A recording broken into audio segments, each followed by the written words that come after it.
Hello Internet. Today we have this 3080 Ti from Gigabyte that was killed by Cyberpunk. Without taking it apart, let's quickly check this fuse, which seems to be okay. Then we can check for a short, and there's none. The interesting thing to note here is that normally 12-volt rail starts with a low resistance and then climbs to several kiloohms. But in this case, of this 12-volt rail, we get a static reading of 8.7K, which is very unusual.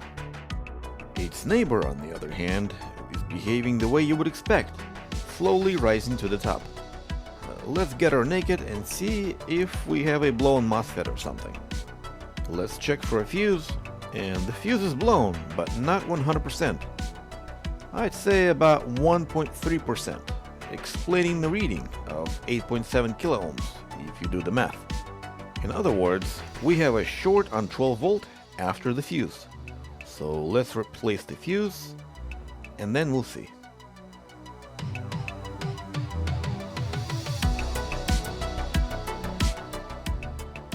Fuse is replaced, card is cooled, so let's inject some illegal voltage into that 12 volt rail and see if the thermal camera can tell us anything. There. It's that AL00 driver MOSFET, which is always causing serious problems. As I was trying to get this thing from the board, it turns out that it was welded to the board.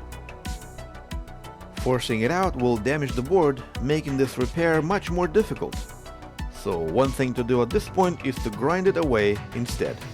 So let's grind it away instead.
There we have it. Driver MOSFET was successfully removed, and that's all what's left of it. The short on 12 volt is gone, so let's power it on and see if it blows up. I'll get a thermal camera ready, as it will register any problems long before they do any harm, but it looks okay. I will verify the signals with the oscilloscope to make sure that all phases look the same, which they are. So let's connect it to the motherboard and see if it produces a picture. And there we have it. We have a picture, and you are clicking the like button right now. Thank you. I'll quickly jump into Windows to verify that there are no other problems on that 12 volt lines by monitoring voltages and the GPU and memory clock.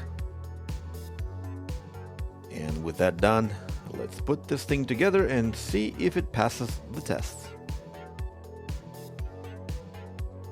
As I was running the test, I wasn't too satisfied with the temperatures on the memory. So I decided to reopen the card, as painful as it is, and replace these pads with the new pads that I use all the time. The pads that have no brand, no name, and cost a lot less, yet somehow outperform anything I've seen, so that's what I'll be putting here. I use those pads for my own GPU, so this is tested and trusted brand. Except it has no brand. In any case, thank you for watching this video. Hopefully you've learned a thing or two, and if so, do me a favor and hit the like button, subscribe if you like, and help a brother out with a comment below. Goodbye.